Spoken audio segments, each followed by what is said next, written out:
simply put, Tai Chi helps to kind of resolve the physical and mental contradictions that one has, because it's basically sort of an integrated form of movement, and you cannot really be too klutzy. It teaches you to integrate better all your different parts of your body and your breath and so forth.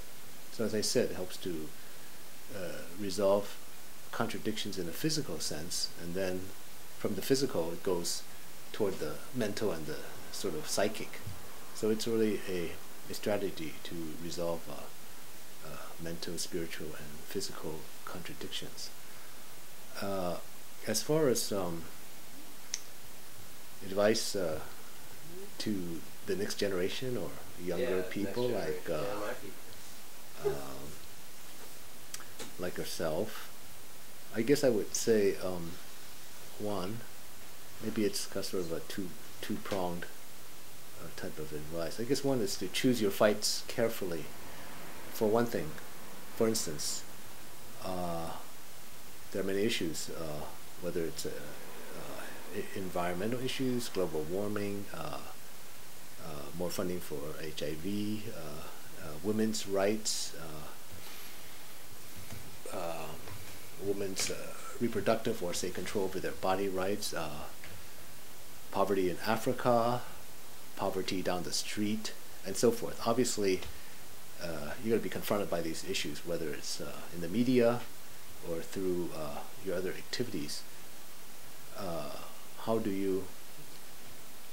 Where are you going to put your energies, and how are you going to? What's going to be most important for you? It's important to have an adversary, because that makes you kind of tough, actually, you know. And so I think it's important to have an enemy, and there are enemies in the world. They may not be mortal enemies, but a certain kind of enemies of oppression that one should fight. And so it's important to choose that fight. Great. So the next question is, what's something that has happened that you didn't expect to happen in your lifetime? Well, I guess like everyone else, I would never have expected, an Afro-American man to be president, right. Obama. Right. That was great. I mean, I really felt at the time that this was really a historical moment, and it was, and I think it still is, actually. And I think it says a lot about this country. It could have been Obama, but it could have been Hillary too. I mean, that's where the chips fell. It could have been. We could have had a female president, and we could have had a black president. It turned out we have, Obama.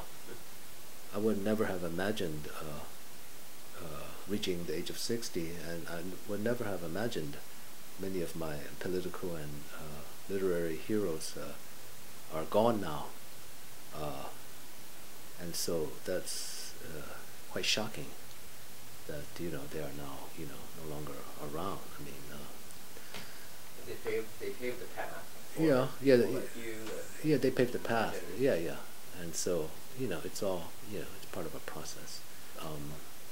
I think that one shouldn't forget desire, but it should be a bit more inclusive, so that basically, say as a gay man or a gay woman or whatever, that one's object of desire, it could be a gay person, but maybe one could be open-minded, and one could just love who one loves. As I said, one could, in terms of desire, one could love who one loves regardless of their sexual orientation. It's just because you happen to. So I think it's important because I have friends, I have had friends and lovers and whatever who are somewhere, my age, somewhere quite a few years younger.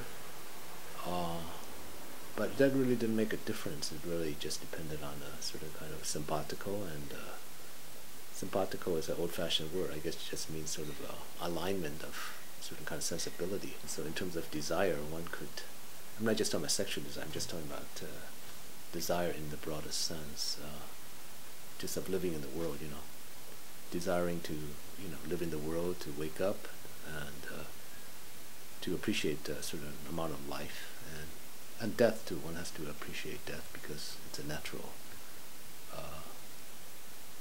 form.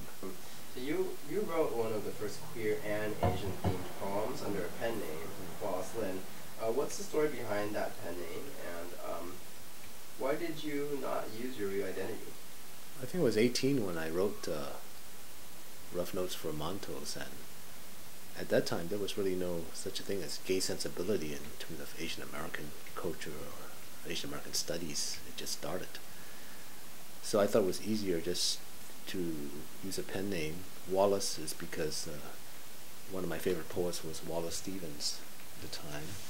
And Lin, I think Lin was a Chinese name. It's basically very, in Taiwan, a lot of people their last name is Lin, like Linjia, that place. So I guess it's a mixture of my Chinese identity and my literary kind of orientation, so I kind of put it together. And so yeah, it's sort of a closeted type of piece, I guess, because at the time, we were activists, and so it's sort of like in Cuba, it would be hard to reconcile being an activist and to be gay at the same time. Yeah. Why did you feel like you had to separate your queer side versus your Asian side at that time?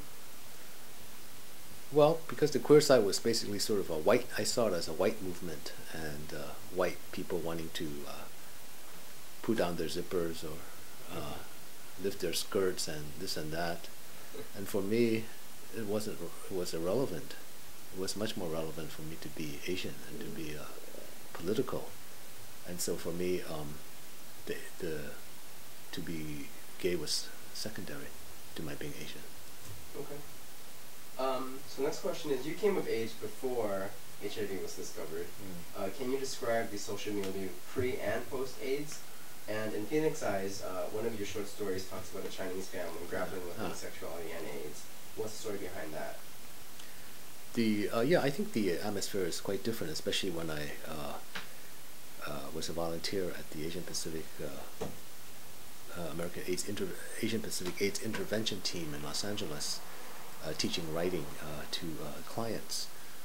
You could see that for the older clients, they came of age in the pre-AIDS era.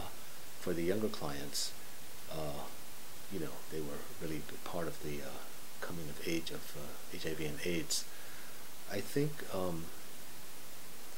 in some sense, it has led to more discrimination because there were people who had HIV and AIDS who were considered the good victims, like white children or people who had blood transfusions or unwilling victims, but people who were gay or who were drug users, who were HIV positive, they were considered the bad people because of their morals. So I think there was an implied moral